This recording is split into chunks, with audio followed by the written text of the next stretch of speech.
কালকে বেশি করে খাটিয়ালা কোন আজ লাভ করতে পারো না আজকে আবার ঘুরে রেসে আলো শালা কাম করবে না এই লাগা সম্বন্ধে আঁকা আগে পালে যায় শালা হেল্পারকে একটা কথা বুঝি পারা যায় না আবার বেলে বহনে লেগে কাম করবে না শালা যন্ত্র লেসা বালু ফেলে কাম করলে না পানি থামলো দুটা হারও জুড়ে এলো পানি পানি যাবে কাজটা করলে কি হবে কথা হবে না না কাজ করবো না কর কর দাদা আমার পানি যে পানি ভিজে ভিজে জল ধরে 1 টাকা দিলাম শালা পানি ছেলে করে কাম করবে না পানি থেমে গেছে না পানি থামলো কাজ করবো না দিন মান পানি ভিতর দিতে পানি হবে লাগে আর কাম করবে না রে কাম করবি না লাগে আগে আগে পাল্লে যাইস কেন বে চুতমানানি শালা কাম করবে না এই লাগা সম্বন্ধে আঁকা আগে পাল্লে যায় শালা কাজের ভয় পকনি বালু ফেলা টেলা শালা কাম করলি না আবে তোর নাই বহু নাই হারগো নাই বে বোকা দাদা সামান্য বৃষ্টির লাগে আর কাম করলে না কি করবো বে রড মিস্ত্রিরা ওই সাইডে কাম করছে কাজ করবে ওখানে রড মিস্ত্রিরাও কাজ করছে সোজা কথা আর বহু নাই ওই লাগে ওখান কামও করবে না বৃষ্টির দিনে ওর লাগে এসে আমার মাইন্ডকে চিপে পড়লাম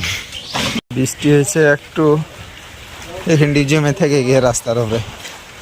কথা কিন্তু কাজটা ভালো করলি না ভাই শালা কাম খান করতে তাও ভালো হইতো মানে যে কয়েকদিন পানি হবে ও কয়েকদিন তোর মুখ দিয়ে বাড়াইতে থাকবে যে খালি কাল থেকে আর ই হবে না মিশে হবে না না আর পানি যেদিন হবে সেদিনই চলতে থাকবে বালু ফেলে টেলা কাম করলি নেবে তোর মতন লোক আছে বে এখন ঘুর দেখেন কহা কিসের কাম করবি না আমাদের হেল্পারকে একটা কথা বুঝি পারা যায় না আবার বেলে বহনে লেগে কাম করবে না শালা এত সাঁকালি কুন্ডে পালি রে আগে গেল ওটি ওই রুমে ঘুরে আলো না শালা আর একমাত্র এখন ও রুমে সবাই পরে যাচ্ছি যেগুলো বিল্ডিং এ ছিল মানে ওগুলাও আর হে কাম বন্ধ মিস্ত্রি হলেও হেল্পারি করার সুযোগ একটা পেয়েছি এক জায়গাতে যে যদি কামটা হয় তাও করে নেব বসে থাকা কোনো লাভ নাই বসে থাকলে খালি বসে থাকাই হবে কি ভালো করবো বসে থাকা থেকে আমার হেল্পারের একটাই কথা শালা খাড়াই বিড়ি না খাইলে জোর করে রাখা হবে চা নাস্তা না খাইলে জোর করে রাখা হবে শালা হেল্পার দিয়ে তো কত বলে দিবে না ফের ফেনে হেল্পারের থেকে আমরা জব কাজ কম করবে হ্যাঁ আজকে কামাবে না আজ রেস্ট তুম রেস্ট আরে ভাই বালু তুলে আসি পায়ে যন্ত্রণা করছে হ্যাঁ পায়ে এই ব্যাংক কি বাল খাইতে আসছি তোর কি হইলো তো কি বাল যায় আছে শালার হেল্পারে পুরাটাই দিনটা চুনা লাগিয়ে দিল রে যদি অবশ্যই পানি দেখছো ভাই এখন ওপর থেকে পানি পড়ি চলে বৃষ্টিও থামেনি এ কারণে অবশ্যই খুব একটা খারাপও হয়নি আবার ভালোটাও হলো না তার কারণ হলো যে বেতনটা পাইতাম বেতনটা আর পাবো না বাল এই জায়গাতে হচ্ছে হেল্পারের জোর থাকা লাগতো যে না কাজ করবো তাহলে পরে আজ কামটা হইতো হেল্পারের জোরটা যে থাকবে জোরটা থাকবে কি দিয়ে রে ভাই শালা কালকে 1000 মতন ইট 1000 মতন কালকে আছে ইট উঠালছে দিয়া গাঁথনি করেছি একলা মানে ধরো যে এরকম একটা ফুলের উপরে ইট উঠে গাঁথনি করছিলাম আর কি তো যেহেতু নিচ তালাতে তো এই কারণে মাচা টাচা দেওয়া লাগেনি করতে পেরেছি ওই লাগে গাইতে দেখি ছেঁড়া ফাটে গিয়ে তো কালকে বেশি করে খাটিয়ালা কোন আজ লাভ করতে পারো না আজকে আবার ঘুরে রেসে আলো বাল আর কি আর দেখাবো কামটাই তো হলো না ভাই ভয়ও লাগছে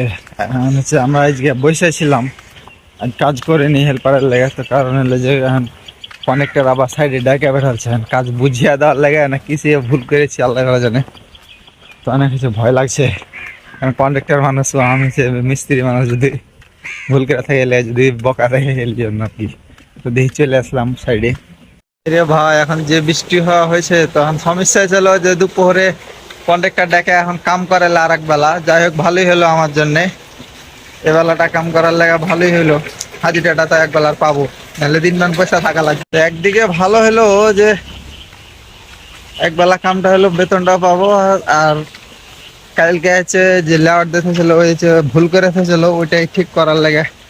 ডেকেছিল আমাকে শালা আমি তো পুরাই ভয় পেয়ে গেছিলাম তবে একটা জিনিস যেটা বুঝলাম যে কন্ট্রাক্টরটা কিন্তু খুব ভালো তবে একটা জিনিস যেটা বুঝলাম যে কন্ট্রাক্টরটা কিন্তু অনেক ভালো, মানে এক কথা আছে না, যার যত রাগ তার সাথে চলে তত মানে মজা, এতটুকু আর কি। একমাত্র কন্ট্রাক্টরের লাগে আমার এই বেলার কামটা হলো, না হলে এই বেলার কামটা হতো না। Love you bro. একটা জিনিস যেটা বুঝলাম যে আমি যতটুকু ভেবেছি এর থেকে কন্ট্রাক্টর কিন্তু অনেক ভালো, আর আমাকে এক বেলার কাজ করার চক্করে পুরোটাই শালা ভিড় দিয়ে দিয়েছে একবারে। পানি এসে অনেক পানি এসে তো এক কথায় যদি বলি তো অন্যায়ের কাছে মানে এর কাছে অন্যায় চলবে না, যদি অন্যায় হয়ে যায় তাহলে সেটাকে হচ্ছে যে ই করা লাগবে যে সরি অন্যায় হয়ে গেছে এটুকু, বাস ক্লিয়ার, খেল খতম। তো ওই জায়গাতে হচ্ছে আমাকে যে কারণে ডেকেছিল সেটা হলো আমার ভুলটা বুঝিয়ে দেওয়ার কারণে, যেহেতু লেওয়ার দেওয়া ছিল। তো আমি ওই লেওয়াটের উপরেই যে মানে একটা একটা ইট গাঁথা ছিল ওর উপরে আমি ইট লাগাইতেছিলাম। তবে ড্রয়িং এ যদি ওভাবে থাকলো একটু চেঞ্জ করে দেওয়া লাগতো, তার কারণ হলে একটু জন্য কোপলা পড়ে যাচ্ছিল। তো আমি আর ওইটা দেখিনি, যেভাবে ছিল ওভাবে গেঁথে দিয়েছিলাম। সেটা আমাকে একটু বুঝানোর জন্য ডেকেছিল।